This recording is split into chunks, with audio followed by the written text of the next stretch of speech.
Okay, I like. Now, to start this off, title. Do I do the clap? Let's imagine a situation. You face a challenging scenario of some sort, whatever it might be. Maybe you need to help your family, right? So maybe you need to help your friend and you don't have enough time, but the help needs to get there. Perhaps you need to work extra hours in order to get a little bit more money and fuel a purchase of a house, right? So many examples could come to mind, and I don't necessarily have some examples relevant to your life. However, what I have relevant to your life, I trust and hope and guess, is my genius thoughts. What are those, you might ask? Well, here they are.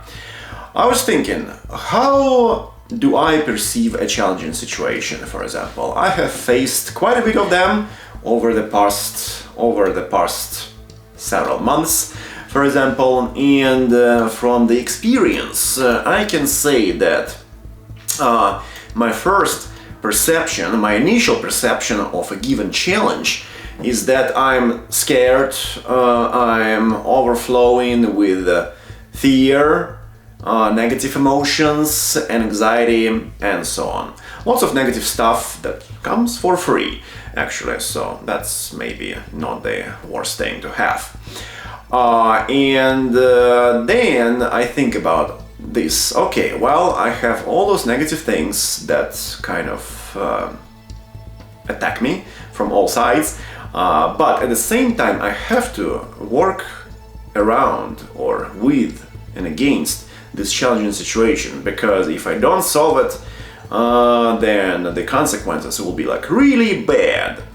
And under these circumstances, I decided to turn to my mind and I asked myself, okay, so Oleg, what can you do in order to change your perception of such a challenging situation at hand? You can take two approaches. The first being do not approach. And the second is to approach. Now this sounds very simple and dumbed down, but believe me, that's the best way of keeping it simple and basic. Because when you think of the duality of challenges perception, duality meaning two sides, and perception meaning how you are able to see, hear, use your senses and whatnot.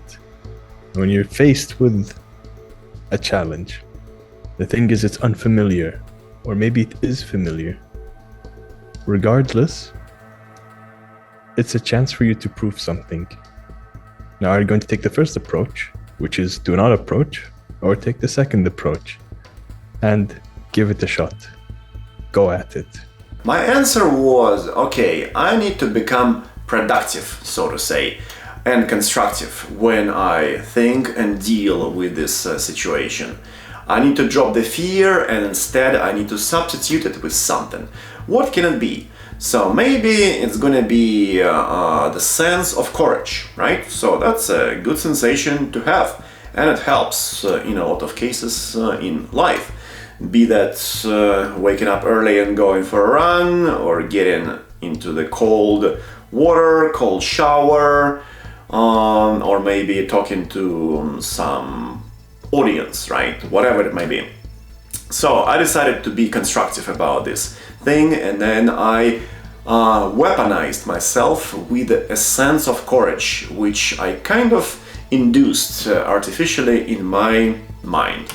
So that was very helpful. That was the first thing which kind of like helped me to go ahead and then attack the challenge. So then I was thinking, okay, well, if I actually complete the challenge, I will be able to treat myself. Maybe I'll be able to get myself a nice coffee and croissant, for instance, right? So the rewards can be very diverse and multiple, depending on the challenge scale. Either way, that was motivational to me, to have some sort of reward in sight, right? Or maybe I had to have some sort of like early call at 4 a.m. And then after that call, I was able to enjoy a beautiful sunrise in my area, for example. So that was very exciting and satisfying at the same time. Now, I'm sure we've all heard of, it's January 1st, I'll hit the gym when it's January rather than now. Or, oh, I'm gonna start writing my book, next month when more ideas come to mind. Or, no, I can't think of a good name for my business, so I'm not gonna start it. The thing is, not approaching creates a gap inside you. Exactly. And what that does is that you create this habit where anytime you're faced with a hardship or you're faced with a difficult scenario, you stop for a moment and then you freeze. You're like, I don't know what to do. Oh well, guess I'm not gonna do anything. Oops, maybe next time. And that dangerous line of thought carries on and on and on. Because how you do anything is how you do everything. Or maybe it's the other way around. How you do everything is how you do anything. What's so difficult about being productive and constructive whilst dealing with the challenge at hand? Well, there is going to be friction, hard toil, and fear and anxiety. However, in my opinion and in my experience, what is more, those things kind of disappear after a while, right? So maybe initially you will have some friction and resistance when working with some sort of challenging situation. But after some time, you will be, or I was, in a state of flow. I'm like, okay, well, it's actually not so bad. I'm figuring this out and I'm actually feeling good. I'm actually feeling happy, or happier than I used to be. And eventually I was able to complete a lot of challenges, and indeed I became more satisfied with my life. I got some sort of inner zest that actually can be used as a superpower, if you will. And this superpower can be applied to many other situations in life. The thing is, even the small stuff, where it can be like, oh, well, I'm gonna go on a walk today. But you know what, I don't like my shoes. Oh, well, maybe next time. Or it could be a big challenge. Like, hey man, I need to bump up my GPA to 0.5 extra points. It's gonna take a lot of studying. I don't know where to start. I have all these classes here and there. Oh, what am I gonna do? You're overwhelmed by everything.